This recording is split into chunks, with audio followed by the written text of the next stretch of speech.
Assalamualaikum warahmatullahi wabarakatuh.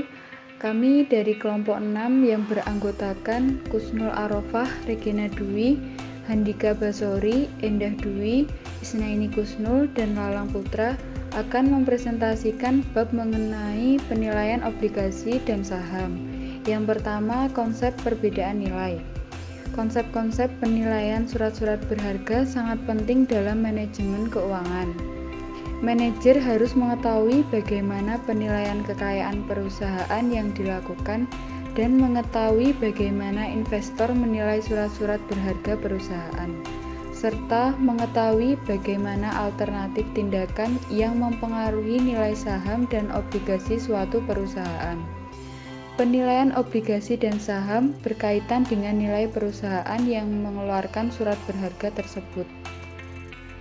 Sekuritas yang akan dinilai adalah obligasi, saham preferen, saham biasa. Ketiga jenis sekuritas ini disebut instrumen keuangan jangka panjang.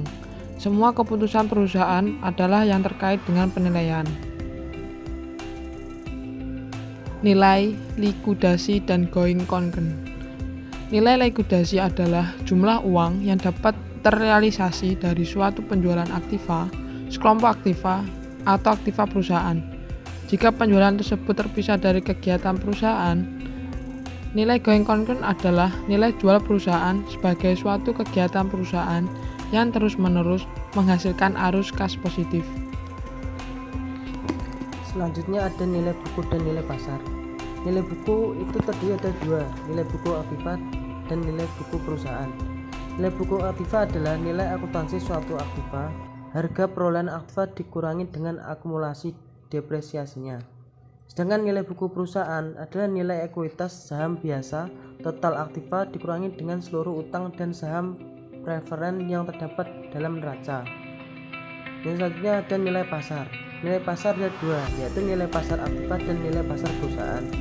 Nilai pasar aktiva adalah harga pasar aktiva jika diperdagangkan. Sedangkan nilai pasar perusahaan nilai yang lebih tinggi antara likuidasi dan nilai going concern perusahaan. Penilaian obligasi.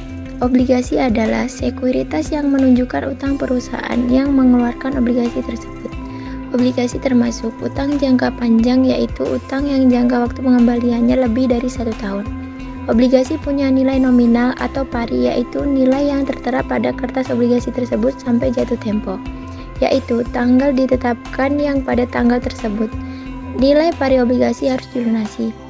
Pendekatan nilai untuk penilaian sekuritas jangka panjang adalah dengan menghitung nilai intrinsik suatu surat berharga, yaitu dengan menggunakan nilai sekarang dari aliran-aliran kas yang masa akan datang.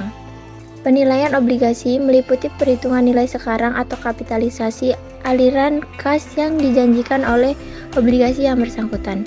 Penilaian jenis-jenis obligasi: perpetual bond, loan, zero coupon bond, dan bunga tiap 6 bulan.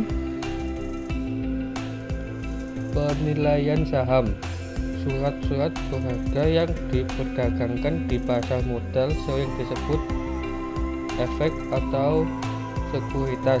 Salah satunya adalah saham. Saham dapat didefinisikan sebagai tanda penyertaan atau kepemilikan seseorang atau badan dalam suatu perusahaan atau perseroan terbatas. Wujud saham adalah selembar kertas yang menerangkan bahwa pemilik kertas tersebut adalah pemilik perusahaan yang menerbitkan surat berharga tersebut. Porsi kepemilikan ditentukan oleh seberapa besar pernyataan yang ditanamkan di perusahaan tersebut.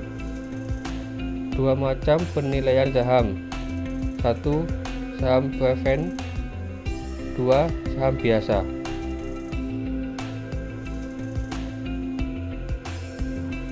Saham preferen adalah campuran yang dalam berbagai hal sangat mirip dengan obligasi dan dalam hal lain mirip dengan saham biasa. Dividen saham preferen mirip dengan pembayaran bunga obligasi karena jumlahnya tetap dan umumnya harus dibayar lebih dahulu sebelum dividen saham biasa. Saham preferen mirip dengan saham biasa dalam hal tidak mempunyai tanggal jatuh tempo dan tidak bias tembus karena bersifat abadi atau perpetuitas. Saham biasa menunjukkan kepemilikan dalam suatu perusahaan atau PT, tapi bagi investor tertentu selembar saham biasa hanya selembar kertas yang dibedakan dengan dua ciri.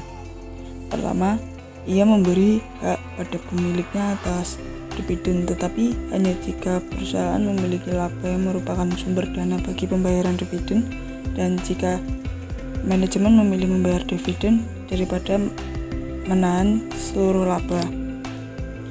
Kedua, saham dapat dijual pada suatu saat di kemudian hari dengan harapan harga lebih tinggi dari harga. Sekian presentasi kelompok dari kami. Bila ada kurang lebihnya, saya mohon maaf.